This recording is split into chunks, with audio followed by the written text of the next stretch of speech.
Yn y fideo yma, nawn ni egluro sut i gyfrifo'r cymedr ar gyfer data meintiol arwahanol sydd wedi cael ei grwpio mewn tabl. Nawr, enghraifft, mae gen i fi ddata fan hyn am dîm pêl-droed Lerpwl. Mae'r tabl yn dangos sawl gôl mae Lerpwl wedi sgorio yn ystod bob gêm mewn tymor cyfan pêl-droed. Felly, enghraifft, mae yna 8 gêm wedi bod lle dydy Lerpwl ddim wedi sgorio gôl o gwbl. Mae yna 14 gêm wedi bod lle mae wedi sgorio 1 gôl yn ystod y gêm. A mae yna 1 gêm wedi bod lle mae wedi sgorio nifer fawr o goliau, 4 gôl yn ystod y gêm. Nawr, ni ddangos sut i weithio allan y cymedr ar gyfer data o math yma'n gyntaf, a wedyn egluro pam fod y dull yn gweithio. Nawr, y dull felly ydy yn gyntaf creu trydydd colom, a'i alw fo'n lluosi. Oherwydd beth ni angen gwneud rwan ydy lluosi'r rhif yma fesul rhes. Dim lluosi 8 yn gyntaf felly, yn rhoi ateb dim. 1 lluosi 14 yn 14. 2 lluosi 11 yn 22. 3 lluosi 4 yn 12. 4 lluosi 1 yn 4. Nesaf, dyn ni angen adio y rhifau yn y golofn yma, golofn gemau neu yn gyffredinol y golofn ymylder. 8 a 4 yn 12, ac 1 yn 13, a 4 yn 17, ac 1 yn 18. Yn y golofn degau, 1, 2, 3. Wedyn, adio'r rhifau yma yn y golofn lluosi. Dim a 4 yn 4, 5, 6, 7, 8, 9, 10 yn 1, 12. Wedyn, 1, 2, 3, 4, 5.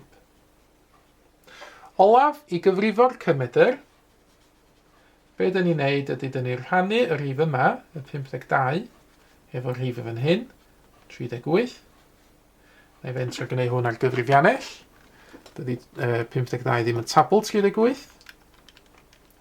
Felly drwy rannu 52 hefo 38, dyn ni'n cael yr rhif yma. Na i dalgrynu hwn, dwi'n meddwl, i ddau ledegol, 1.37 gôl i 2 ledegol.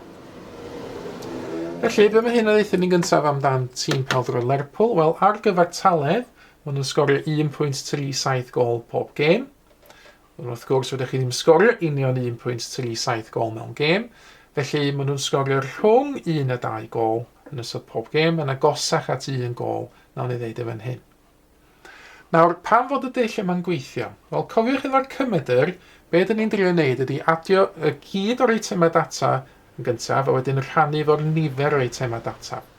Wel, y broses yma yn y tabl, y 52 fan hyn ydy cyfanswm yr eitemau data i gyd, a 38 ydy nifer o eitemau data. Felly, y swm yn fan hyn, dyn ni yn rhannu cyfanswm yr eitemau data efo nifer o eitemau data.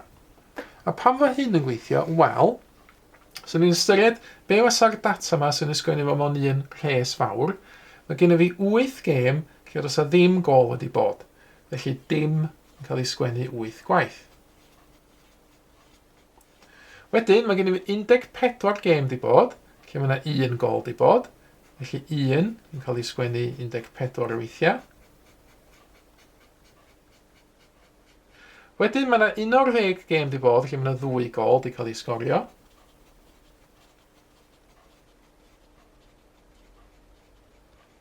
Yna 4 gêm efo 3 gôl. Ac 1 gêm efo 4 gôl. Wel, sa chi yn mynd ati rwan, ac adio'r rhifau mae gyd i fyny, sa chi yn cael cyfanswm 52, sef beth dwi wedi cael yn y tabl yn fan hyn. A hefyd, sa chi'n cyfri y nifer eitemau data, sa chi'n gweld fod yna 38 eitem data yma. Felly dyna pam oedden ni angen adio y golofn yma i gael y cyfanswm 38. Felly eto i grynhoi, cymedr ydy cyfanswm yr eitemau data 52 rhannu fo'r nifer eitemau data 38. Yn yr achos yma, y cymedr o'r tabl ydy i ddau ledegol 1.37. Nawr, ceisiwch chi rwan gyfrifo'r cymedr ar gyfer y tabl sydd ar y sgrin. Enghraifft arall, tîm gwahanol fan hyn. Gewch chi weld rwan sydd nathach chi wneud. Dyma fo'r ateb cywir ar y sgrin. Ac efallai o hyn, sa chi'n gallu cymharu tîm pêl-droed Lerpwl hefo tîm pêl-droed Chelsea. Mae mwy o fideos adolygu ar gael ar ein sianel YouTube Adolygu Mathemateg. Am y newyddion diweddaraf neu holi cwestiwn, dilynwch ein cyfrif trydar @Mathemateg. Neu ewch i'n gwefan www.mathemateg.com am fwy o adnoddau adolygu.